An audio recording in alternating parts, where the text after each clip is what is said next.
Hello guys, I am back with another video of respiration. मैं हूं आपका दोस्त और इस चैनल का होस्ट राहुल कुशवाहा। तो ये हमारा रेस्पिरेशन का तीसरा वीडियो है। हमने इसके पिछले वीडियोस में किसके बारे में बात कर ली है? पहले वीडियोस में हमने क्या बात किया था कि इस चैप्टर में हमें पढ़ना क्या क्या है। दूसरे वीडियो में आपको क्या पढ़ा है? ग्लाइकोलाइसिस के बारे में। मैंने बताया कि उस ग्लाइकोलाइसिस में एक शुगर अपने आप को तोड़ के क्या बनाएगा? दो मॉलिक्यूल का पायरुवेट बनाएगा। तो लास्ट में हमने क्या बोला यार कि अच्छा आप ये बताओ कि ये जो आपने पायरुवेट को बनाया है इसका फेट क्या है, इसका आप करने क्या वाले हो। मैंने आपसे उस टाइम क्या बोला कि हम इसका तीन तरह से यूज करेंगे। कैसे? या तो लैक्टिक एसिड फॉर्मेशन में, या फिर अल्कोहलिक फर्मेंटेशन में, या फिर एरोबिक रेस्पिरेशन में। तो आज का जो हमारा वीडियो है ये किसके बारे में है? एरोबिक रेस्पिरेशन के। जब हम एरोबिक रेस्पिरेशन का नाम लेते हैं ना तो हमारे दिमाग में याद आता है क्या? क्रेब साइकिल या फिर टीसीए साइकिल। ठीक, तो उसके बारे में हम आगे पढ़ने वाले हैं। लेकिन क्या प्रॉब्लम है ना कि ये जो पायरुवेट है डायरेक्टली इन्वॉल्व नहीं होता है क्रेब साइकिल में। क्या वो पायरुवेट क्या करता है कि अपने आप को साइकिल में एंटर करने से पहले एक दूसरे मॉलिक्यूल में कन्वर्ट करता है, और वो मॉलिक्यूल कौन सा होता है? Acetyl coenzyme A. तो कैसे कन्वर्ट करता है? तो क्या होता है कि ये जो हमारा पायरुवेट बना है कहाँ? साइटोप्लाज्म में। वो एक्टिव ट्रांसपोर्ट के थ्रू कहाँ जाएगा? माइटोकॉन्ड्रिया के मैट्रिक्स में। चलो भेजते हैं, कहाँ जाएगा? ये जो हमारा पायरुवेट बना था कहाँ जाएगा? एक्टिव ट्रांसपोर्ट से कहाँ जाएगा? अपनी गाड़ी से जा रहा है भाई। ये एक्टिव ट्रांसपोर्ट से कहाँ गया? माइटोकॉन्ड्रियल। कहाँ गया? माइटोकॉन्ड्रियल मैट्रिक्स में। अच्छा, माइटोकॉन्ड्रियल मैट्रिक्स में गया तो वहां पे इसका क्या होगा? माइटोकॉन्ड्रियल मैट्रिक्स में क्या होगा ना, उसका ऑक्सीडेटिव डीकार्बोक्सिलेशन होगा। ये क्या होता है बताऊंगा अभी। यहाँ पे क्या होगा इसका? माइटोकॉन्ड्रियल मैट्रिक्स में ऑक्सीडेटिव डीकार्बोक्सिलेशन होगा। देखो यार, वर्ड क्या है? ऑक्सीडेटिव। किसी ना किसी का ऑक्सीडेशन होना तय है। डीकार्बोक्सिलेशन मतलब CO2 का निकलना भी तय है। ठीक, तो क्या होगा? ऑक्सीडेटिव डीकार्बोक्सिलेशन होगा। कहाँ पे? माइटोकॉन्ड्रियल मैट्रिक्स के अंदर। किसका होगा? पायरुवेट का। बनेगा क्या? लो, बनेगा क्या हमारा? एसिटाइल कोएंजाइम ए बनेगा, जो कि एक 2 कार्बन का मॉलिक्यूल होता है। कितने कार्बन का? 2 कार्बन का मॉलिक्यूल होता है। ठीक है भाई, चलो। अच्छा, कैसे बनता है थोड़ा ये भी देख लेते हैं। चलो दिखाते हैं हम भाई। पायरुवेट कितने कार्बन का मॉलिक्यूल है? 3। स्ट्रक्चर बना के देख लेते हैं उसका। ये रहा डबल बॉन्ड OH CO, और ये क्या हुआ हमारा? CH3। ऐसा कुछ दिखता है कौन? हमारा पायरुवेट। ये कौन सा है? पायरुवेट। ये क्या है? हमारा पायरुवेट है। ये किसके साथ में रिएक्ट करता है? कोएंजाइम ए के साथ। किसके साथ रिएक्ट करता है यार? ये कोएंजाइम ए के साथ। ये कोएंजाइम क्या है? एक सल्फर कंटेनिंग क्या है? मॉलिक्यूल। क्या है? एक सल्फर कंटेनिंग एंजाइम। क्या है? सल्फर कंटेनिंग एंजाइम है। इस एंजाइम के साथ मिलके ये क्या बनाता है? Acetyl coenzyme A. कुछ ऐसा।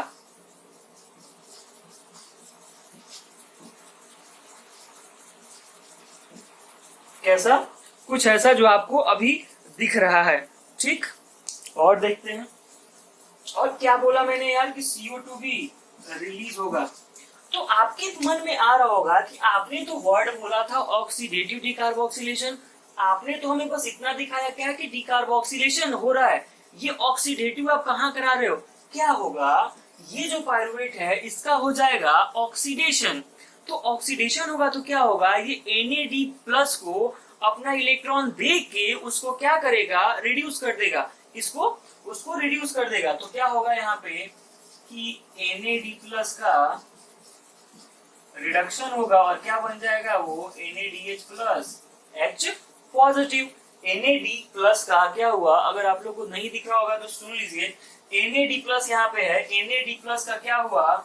रिडक्शन हुआ, और वो क्या बन गया? NaDH+ H positive. मैं यार मिटा के थोड़ा ऊपर लिख देता हूँ अगर आप लोग को नहीं दिख रहा होगा तो, क्योंकि मुझे पता नहीं चल रहा है कि आप लोग को दिख रहा होगा या नहीं, क्योंकि बैक कैमरा से रिकॉर्ड हो रहा वीडियो।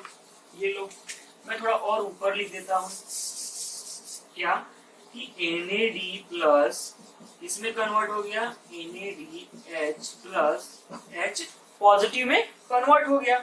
तो यहाँ पे प्रोडक्ट हमारा क्या बना कि एक NaDH प्लस H पॉजिटिव बना, एक एसिटाइल को एंजाइम A बना और एक CO2 हमारा रिलीज हुआ। ठीक, लेकिन यार मैंने यहाँ पे तुमको एक ही पायरुवेट का लेके बोला है। आप बोलोगे क्या कि सर आपने तो ग्लूकोज मॉलिक्यूल से 2 पायरुवेट का मॉलिक्यूल बनाया था। बिल्कुल बनाया था। लो, मैं 2 लेके कर दे रहा हूँ। यहाँ पे क्या कर दिया मैंने, 2 पायरुवेट ले लिया। जब यहाँ पे 2 पायरुवेट लूंगा तो यहाँ पे 2 कोएसिटाइल एंजाइम लूंगा। जब वहां पे 2 लूंगा, यहाँ पे भी 2 NaDH लूंगा, फिर यहाँ पे 2 NaDH प्लस H पॉजिटिव बनेगा, फिर यहाँ पे 2 मॉलिक्यूल ये भी बनेगा और 2 मॉलिक्यूल ये भी बनेगा। तो मैंने समझाने के लिए आपको एक ही पायरुवेट को लिया था। जब मैं एक पायरुवेट को ऑक्सीडेटिव डिकार्बोक्सिलेशन करा रहा था तो आपको प्रोडक्ट क्या बोल रहा था मैं कि एक हमें NaDH प्लस H पॉजिटिव मिलेगा, एक हमें CO2 मिलेगा। ठीक, लेकिन जब मैं 2 का करा रहा हूँ, 2 पायरुवेट का ऑक्सीडेटिव डिकार्बोक्सिलेशन करा रहा हूँ, तो मैं आपको क्या बोल रहा हूँ कि 2 CO2 रिलीज होगा और क्या 2 NaDH प्लस H पॉजिटिव भी हमें मिलेगा। पूरे क्रेब साइकिल में ना, अगर क्रेब साइकिल एक बार चलता है, अगर एक पायरुवेट को लेके हम क्रेब साइकिल को चलाते हैं ना, तो 3 CO2 रिलीज होता है। वो एक CO2 कहाँ रिलीज हो गया, यहाँ पे। अब बाकी का जो 2 CO2 होगा वो मेन क्रेब साइकिल में रिलीज होगा। तो ये जो रिएक्शन है ना, ये रिएक्शन, इसको हम लिंक रिएक्शन भी बोलते हैं। क्या बोलते हैं, लिंक रिएक्शन। कौन सा रिएक्शन, लिंक रिएक्शन। अच्छा, लिंक रिएक्शन क्यों बोल रहे हैं, देखो ना यार, ये पायरुवेट क्या था, ग्लूकोज से बना, मतलब कि ग्लाइकोलिसिस से बना। ये ग्लाइकोलिसिस का प्रोडक्ट है और ये किसका प्रोडक्ट है, किसका सबस्ट्रेट है, वो क्रेब साइकिल का सबस्ट्रेट है। किसका, क्रेब साइकिल। क्रेब साइकिल इसी से शुरू होगा। तो क्या करेगा, क्रेब साइकिल और ग्लाइकोलिसिस को ये रिएक्शन क्या कर रहा है, लिंक कर रहा है ना।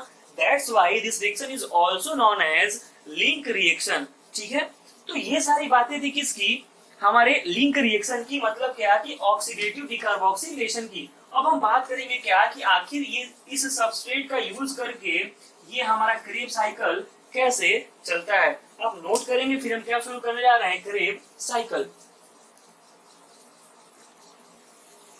तो अब हम शुरू क्या करने जा रहे हैं यार, क्रेब साइकिल। क्या, क्रेब साइकिल।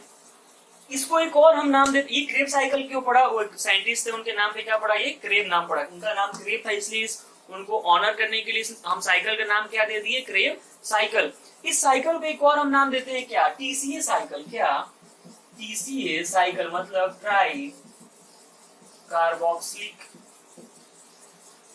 एसिड। TCA क्या होता है, ट्राई कार्बोक्सिलिक एसिड साइकिल। क्यों बोलते हैं, क्योंकि इसमें जो फर्स्ट हमारा प्रोडक्ट बनता है ना, फर्स्ट कंपाउंड बनता है जो होता है सीट्रेट, वो क्या होता है कि आयनिक फॉर्म होता है किसका, सीट्रिक एसिड का। उसका स्ट्रक्चर कुछ ऐसा होता है। बनाता हूं,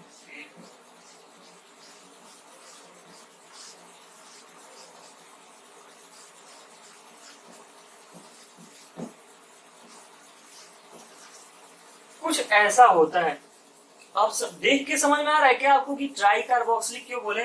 देखो ना यार, एक ये रहा, एक ये रहा और एक ये रहा। अब आप ये मत बोल देना कि सर आपने तो गलत बनाया ये स्ट्रक्चर। हाँ, मैं मानता हूँ मैंने हाइड्रोजन पुट नहीं किया, लेकिन मैं अभी ऑर्गेनिक केमिस्ट्री आपको नहीं पढ़ा रहा हूँ। आप हाइड्रोजन अपने से पुट कर सकते हैं, ठीक है। वैलेंसी तो पता ही ना, 4 ही होता है इसका कार्बन का। तो मैं बस यहाँ पे आपको ये समझाना चाह रहा हूँ कि ये जो नाम दिया गया ट्राई कार्बोक्सिलिक एसिड साइकिल, ये नाम क्यों दिया गया, क्योंकि इसका जो फर्स्ट प्रोडक्ट बनता है वो कितने कार्बन का, कितने कार्बोक्सिलिक एसिड को कंटेन करता है, 3। दैट्स व्हाई नेम गिवन क्या, ट्राई कार्बोक्सिलिक एसिड साइकिल। ठीक, चलो और क्या बताना चाह रहा हूं मैं, ये जो साइकिल है ना TCA साइकिल, इसमें टोटल कितने रिएक्शन होंगे, टोटल 8 रिएक्शन होने वाले हैं। हमने ग्लाइकोलिसिस पढ़ा थे, उसमें कितने रिएक्शन हो रहे थे, 10 रिएक्शन हो रहे थे। ठीक, यहाँ पे कितने रिएक्शन होंगे, 8 रिएक्शन होंगे। जैसा कि मैंने ग्लाइकोलिसिस में आपको क्या बोला था कि हर रिएक्शन के लिए अपना खुद का एक एंजाइम होगा। ठीक, यहाँ भी सेम कंडीशन, यहाँ भी हर इंडिविजुअल स्टेप के लिए इंडिविजुअल एंजाइम्स होंगे। ठीक है, और क्या होगा इसमें, क्या है ना कि जब एक बार पूरा साइकिल चलेगा क्रेब का, तो एक ATP भी बनेगा। क्या कि 1 turn off Krebs cycle produce 1 ATP। ठीक है, इसकी भी बात करेंगे हम, ATP बनता कैसे है और क्या बनेगा हमारा इस साइकिल में कि एक बार चलेगा तो 2 NADH प्लस बनेगा, NADH प्लस H पॉजिटिव, और एक क्या बनेगा FADH2 भी बनेगा। क्या बनेगा? FADH2 भी बनेगा। कैसे बनेगा वो भी देखेंगे। ठीक, और क्या क्या हुआ इसमें, CO2 का रिलीज होगा। कितने CO2? 2 CO2 रिलीज होंगे। कितने CO2? एक बार चलेगा तो 2 CO2 रिलीज भी होंगे। और क्या क्या होगा इसमें, क्या है कि ऑक्सीडेशन भी होगा और डिकार्बोक्सिलेशन भी होगा। इसलिए इस क्रेब साइकिल को हम नाम भी क्या देते हैं कि इसमें देखो 4 ऐसा स्टेप आएगा जहां पे क्या होगा कि ऑक्सीडेशन भी होगा और डिकार्बोक्सिलेशन भी होगा। डिकार्बोक्सिलेशन 2 स्टेप में होगा। ठीक, तो हम बात करेंगे अभी कि आखिर ये जो चीजें होंगी वो कौन से स्टेप में कौन सी चीजें होंगी। तो ये कुछ समरी है किसका, क्रेब साइकिल का। जल्दी से नोट करेंगे और हम शुरू करेंगे क्या, क्रेब साइकिल। तो शुरू करते हैं। क्या होगा, अब जो बेसिक बातें थी क्रेब साइकिल से रिलेटेड हमने वो कर ली है। बहुत देर दिया हमने, 10 से 11 मिनट टाइम दिया उसको। अब जो मेन साइकिल है जहां से क्वेश्चंस मेजर पूछे जाते हैं वो अब हम शुरू करने जा रहे हैं। हमने क्या किया था, क्या बनाया था, एसिटाइल कोएंजाइम ए। क्या बनाया था, एसिटाइल कोएंजाइम ए। हमने एसिटाइल कोएंजाइम ए बना दिया था। अब क्या होगा ना, ये एसिटाइल कोएंजाइम क्या करेगा कि ये कितने कार्बन का है यार, 2 कार्बन का है, 2 कार्बन मॉलिक्यूल है। ये क्या करेगा कि एक 4 कार्बन के मॉलिक्यूल के साथ मिलके प्रोडक्ट बनाएगा। क्या, सिट्रेट। किसके साथ मिलके, ये क्या करेगा, इससे क्या बनेगा हमारा, और किसके साथ मिलके, ये किसके साथ मिलके बना रहा है, ये एसिटाइल कोएंजाइम में क्या करेगा, किसके साथ मिलके, ऑक्जेलो एसिटिक एसिड के साथ मिलके। किसके साथ, ऑक्जेलो एसिटिक एसिड के साथ मिलके, जो कि एक 4 कार्बन कंपाउंड है। और ये दोनों मिलके क्या बनाएंगे, एक सिट्रेट बनाएंगे। क्या बनाएंगे, सिट्रेट बनाएंगे। क्या, ये क्या है, सिट्रेट। नहीं दिख रहा होगा तुम्हें, नीचे लिखता हूं। क्या बना रहे हैं ये, सिट्रेट बना रहे हैं। क्या, सिट्रेट। ये सिट्रेट क्या है, एक 6 कार्बन कंपाउंड है। 4 कार्बन ऑक्जेलो एसिटिक एसिड का और 2 कार्बन एसिटाइल कोएंजाइम ए का। तो क्या हो गया, ये 6 कार्बन एसिटेट। ये जो सिट्रेट है ना हमारा, ये क्या है, ionic form of citric acid. किसका फॉर्म है, आयनिक फॉर्म है किसका, सिट्रिक एसिड का। ये किसके प्रेजेंस में हो रहा है, ये किसके प्रेजेंस में हो रहा है, सिट्रेट सिंथेटेज। किसके प्रेजेंस में, जो एंजाइम इसको बनाने में लग रहा है कौन सा लग रहा है, सिट्रेट सिंथेटेज।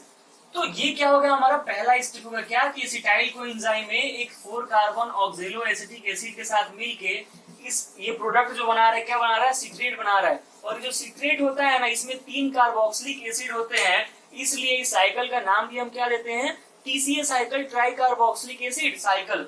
ये जो सिट्रेट है ना, ये किसमें कन्वर्ट हो जाता है, ये जो सिट्रेट है किसमें कन्वर्ट हो जाता है, आइसो सिट्रेट में। किसमें, आइसो सिट्रेट में। किसके प्रेजेंस में, आइसोमरेज के प्रेजेंस में। किसके, आइसोमरेज के। यार मैंने वर्ड लिख दिया आइसोमरेज, तो इसे आपको क्या समझ आना चाहिए कि यहाँ पे क्या है कि आइसोमर बन रहा है एक दूसरे का। आइसोमर बन रहा है मतलब क्या है कि स्ट्रक्चर में कुछ क्या हल्का फुल्का चेंज आएगा। वो चेंज कैसे आता है ना, क्या होता है कि एक वाटर मॉलिक्यूल का एडिशन होता है और एक वाटर मॉलिक्यूल का रिमूवल होता है। इसके वजह से क्या, ये अपने आइसोमर बनाते हैं और वो आइसोमर कौन सा होता है, आइसोसिट्रेट होता है। कौन सा होता है, आइसोसिट्रेट होता है। फिर अब इस आइसोसिट्रेट से क्या बनता है आगे, यहाँ पे मैं लिख दूं कि removal and addition of 1 water molecule. ठीक, अब इस आइसोसिट्रेट से क्या बनता है, इस आइसोसिट्रेट से क्या बनता है, अल्फा कीटो ग्लूटेरिक एसिड। क्या, अल्फा कीटो ग्लूटेरिक एसिड, या फिर इसी को क्या बोलते हैं, अल्फा कीटो ग्लूटरेट, क्या बोलते हैं, अल्फा कीटो ग्लूटरेट भी बोलते हैं, क्या, अल्फा कीटो ग्लूटरेट भी बोलते हैं। ये 5 कार्बन का होता है। तो ये 5 कार्बन का होता है, तो इसके ऊपर वाला का सबस्ट्रेट तो आप बोले थे कि 6 कार्बन का है, तो ये 5 कार्बन का कैसे बना, एक कार्बन गया कहाँ, हो गया डिकार्बोक्सिलेशन। क्या, डिकार्बोक्सिलेशन मतलब एक CO2 तो गया, एक CO2 बाहर चला गया। अच्छा, बस यहाँ पे CO2 बाहर नहीं गया है, ये जो आइसोसिट्रेट है क्या किया है कि अपने आप को ऑक्सीडाइज किया है, और अपने आप को ऑक्सीडाइज किया है तो क्या किया है कि अपना इलेक्ट्रॉन दे दिया है किसको, NAD+ को। और जब NAD+ को इसका इलेक्ट्रॉन मिलेगा तो क्या हो जाएगा, NAD+ का रिडक्शन बन क्या जाएगा, NADH। लो क्या किया इसने कि NAD+ किसमें चेंज हो गया, NADH में प्लस H पॉजिटिव, किसमें चेंज हो गया, NAD+ और H पॉजिटिव में चेंज हो गया। ठीक, तो आपसे क्वेश्चन ये पूछता है कि अच्छा बताओ आप कि क्रेब साइकिल में सबसे पहले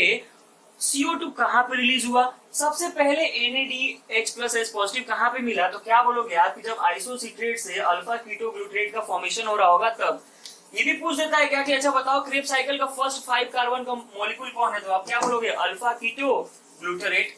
ठीक, तो ये बातें याद रखनी है, मैं स्टेप लिखना भूल गया, 1 2 3, टोटल कितने रिएक्शन हमें पढ़ने हैं यार, 8। अब इस अल्फा कीटो ग्लूटरेट से क्या बनेगा, ससिनाइल कोएंजाइम A, क्या बनेगा, बोर्ड थोड़ा छोटा है इसलिए हम मैनेज कर रहे हैं, ससिनाइल कोएंजाइम A बनेगा। ये ससिनाइल कोएंजाइम A कैसे बनता है, क्या होता है ना, यहाँ पे भी कि एक मॉलिक्यूल CO2 रिलीज होता है, क्या होता है, एक मॉलिक्यूल CO2 यहाँ भी रिलीज होता है, और क्या होता है, सेम वैसा ही क्या होता है कि इसका अल्फा कीटो ग्लूटरेट का हो जाता है ऑक्सीडेशन, और ये क्या बना देता है, NADH+ H पॉजिटिव। ठीक, तो जैसा यहाँ पे हुआ था वैसे ही क्या हो गया, यहाँ पे भी क्या हुआ कि NAD+ का क्या हो गया, रिडक्शन हो गया और NADH+ H पॉजिटिव बन गया।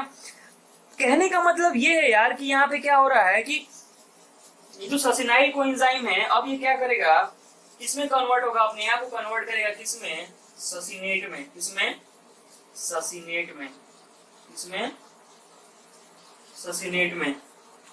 यही वो जगह है ना जहां पे मेन काम होगा। क्या मेन काम होगा, यहाँ पे एक GDP से GTP बनेगा, क्या, GDP से क्या बनेगा, एक GTP बनेगा। अब ये क्या आप हमें बता रहे हो, ये GDP आप क्या क्या बना रहे हो, अरे मैं कुछ नहीं कर रहा हूँ, ये जो GTP है ना ये सिमिलर है किसके, ATP के। ये GTP क्या करेगा ना, इस GTP से हम क्या कर सकते हैं, ATP का फॉर्मेशन कर सकते हैं। कैसे, ये GTP जो है ना ये क्या करेगा कि ATP का फॉर्मेशन भी कर सकता है। ADP से ये क्या करेगा कि ADP को अपना फॉस्फेट बॉन्ड देके और हमें क्या दे देगा, एक ATP। तो आपसे कोई पूछे कि इस क्रेब साइकिल में कहाँ पे ATP का जनरेशन होता है, ATP कहाँ पे बनता है, तो आप क्या बोलोगे कि देखो भाई ATP डायरेक्ट नहीं बनता है, उसमें क्या बनता है, GTP बनता है। और जो GTP होता है ना सेम फंक्शन करता है कैसा, ATP की तरह। तो उसी GTP से हम लोग क्या कर सकते हैं कि ATP जनरेट कर सकते हैं, लेकिन ऐसा डायरेक्ट ATP जनरेट हमारे क्रेब साइकिल में नहीं होता है। ठीक है, आप बोलोगे कि सर NADH से भी तो FADH2 से भी तो NADH2 से भी तो क्या है कि ATP बोलते हो आप अभी आगे मैं आपको खुद ही बता रहा हूँ क्या कि एक NADH2 क्या देता है 3 ATP और एक FADH2 क्या देता है 2 ATP। तो देखो वो डायरेक्ट ATP नहीं है, क्या है कि उनसे ATP हमें मिल रहा है, उससे हम ATP क्या कर सकते हैं, जनरेट कर सकते हैं। तो पूरे क्रेब साइकिल में डायरेक्ट ATP कहीं भी रिलीज नहीं होता है, पहले GTP बनता है और उस GTP से हम क्या कर सकते हैं कि ATP को बना सकते हैं। ठीक है, फिर ये ससिनेट किसमें कन्वर्ट हो जाएगा, फ्यूमरेट में, किसमें, फ्यूमेरेट में। ससिनेट को हम किसमें कन्वर्ट कर रहे हैं, फ्यूमेरेट में। यहाँ पे क्या होगा कि अब फिर इसका क्या होगा, ऑक्सीडेशन होगा, और यहाँ पे जो ऑक्सीडेशन होगा ना यहाँ पे NAD+ का रिडक्शन नहीं होगा, ये अपने आप को ऑक्सीडाइज करके और ये यहाँ पे FAD+ को क्या करेगा, रिड्यूस करेगा, किसको, FAD+ को, किसको, FAD+ को किसमें, FADH2 में। किसके प्रेजेंस में, ससिनेट डिहाइड्रोजिनेज के प्रेजेंस में किसमें कन्वर्ट कर देगा, FAD को FADH2 में। अब इससे क्या बन गया हमारा, ससिनेट से क्या बन गया हमारा, फ्यूमरेट बन गया। अब इस फ्यूमरेट से हमारा क्या बन जाएगा, मेलेट बन जाएगा, और फिर मेलेट से ऑक्जेलो एसिटिक एसिड बन जाएगा। लेकिन ये फ्यूमरेट से मेलेट बनने के टाइम में ना क्या होता है कि एक वाटर मॉलिक्यूल का एडिशन, क्या होता है, इस फ्यूमरेट से मेलेट बनने के लिए, इस फ्यूमरेट से मेलेट बनने के लिए हमें एक वाटर मॉलिक्यूल देना पड़ता है, क्या, एडिशन ऑफ।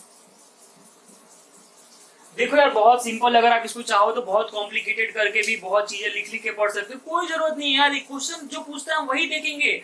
हमारा नीट का एग्जाम एनसीईआरटी बेस्ड है, हम वैसे ही बात कर रहे हैं। आपसे एग्जाम में बस वही पूछता है, इसे किसके प्रेजेंस में हुआ, सिट्रेट सिंथेसिस के प्रेजेंस में, आइसोमरेज के प्रेजेंस में, पहला 5 कार्बन वाला कौन सा होगा, कहाँ कहाँ पे CO2 रिलीज होगा, ठीक, कहाँ पे ATP रिलीज होगा, ठीक, कहाँ पे FADH2 रिलीज होता है। बस यही सारे बेसिक क्वेश्चंस क्या है आपसे पूछे जाते हैं, ठीक। जो अब हमारा नेक्स्ट स्टेप क्या है, मेलेट बन रहा है, तो यहाँ पे क्या हो रहा है कि एडिशन ऑफ क्या हो रहा है, वाटर हो रहा है, और वो क्या है कि उसका बॉन्ड अपने आप को रीअरेंज कर रहा है। जब हम मेलेट से क्या बनाएंगे, ऑक्जेलो एसिटिक एसिड बनाएंगे, रीजनरेशन करेंगे उसका, तो क्या होगा, इस मेलेट से फिर हमारा क्या बनेगा, ये हमारा ऑक्जेलो एसिटिक एसिड।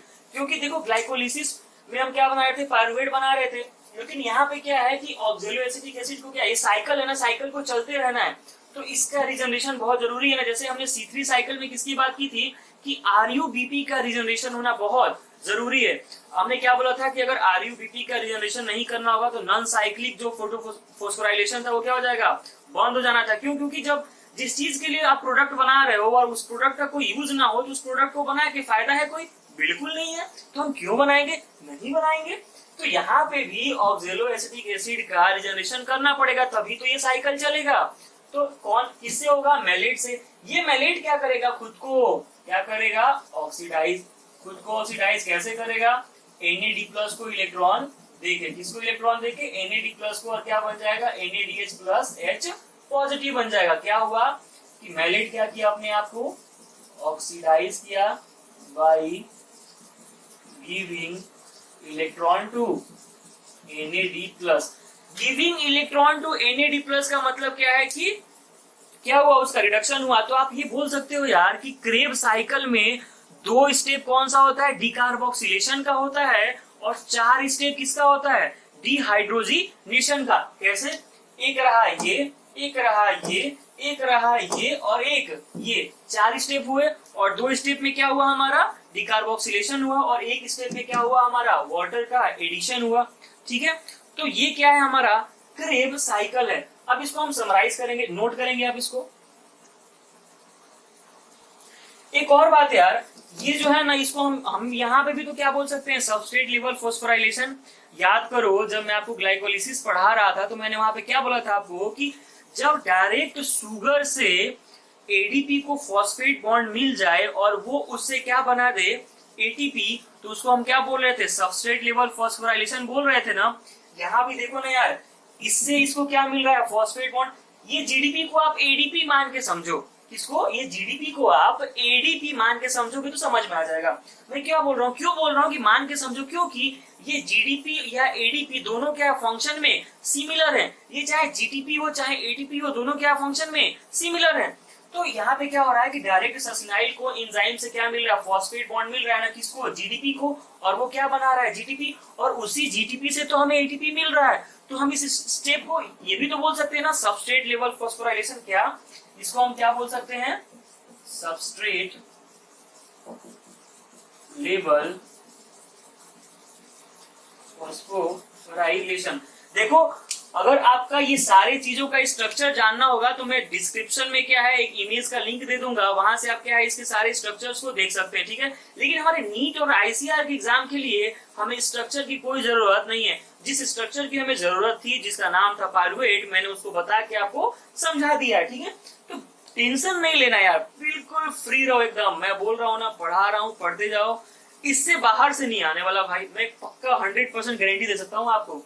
नोट करेंगे इसको, फिर इसको हम समराइज करेंगे।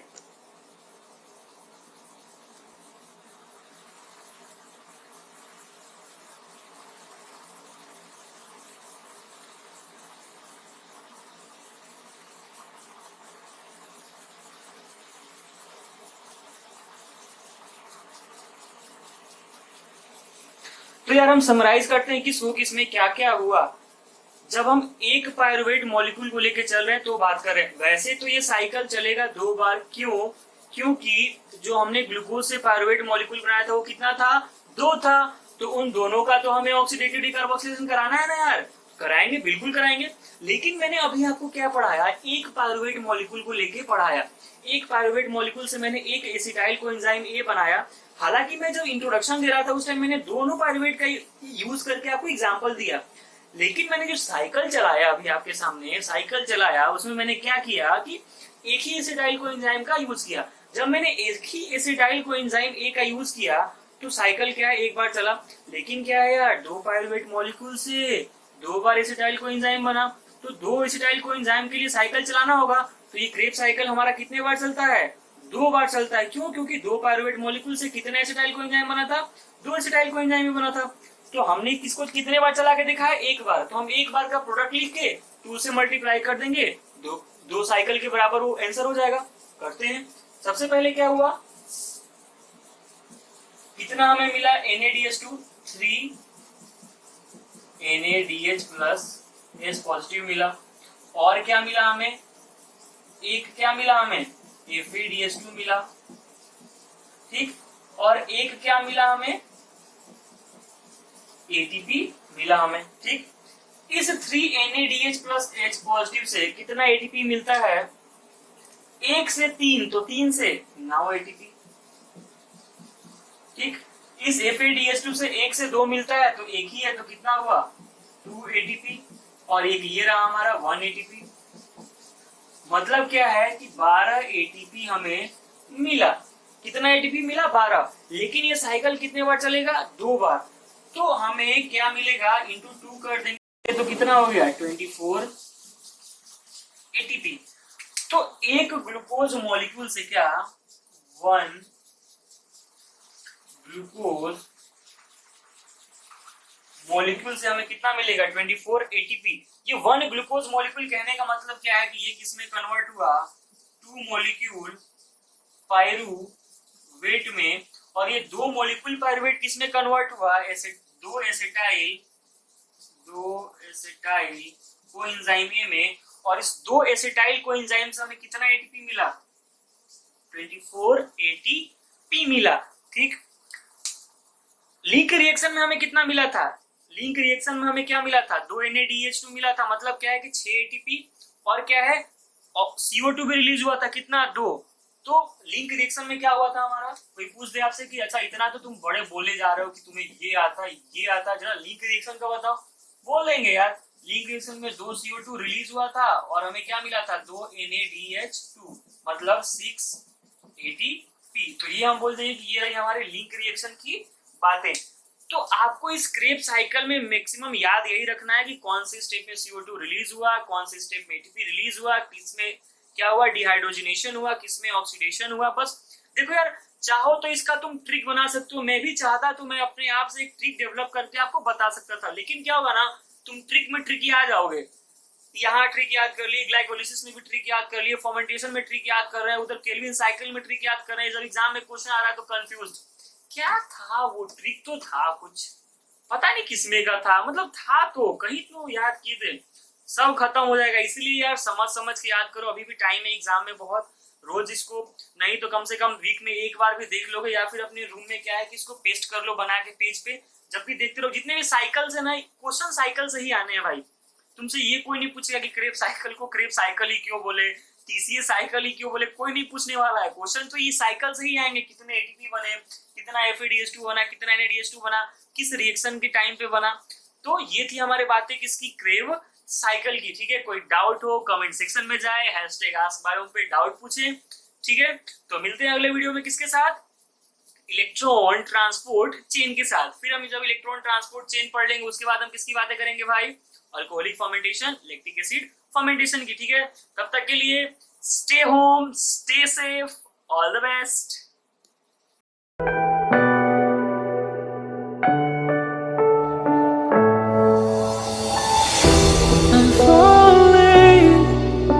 Tell me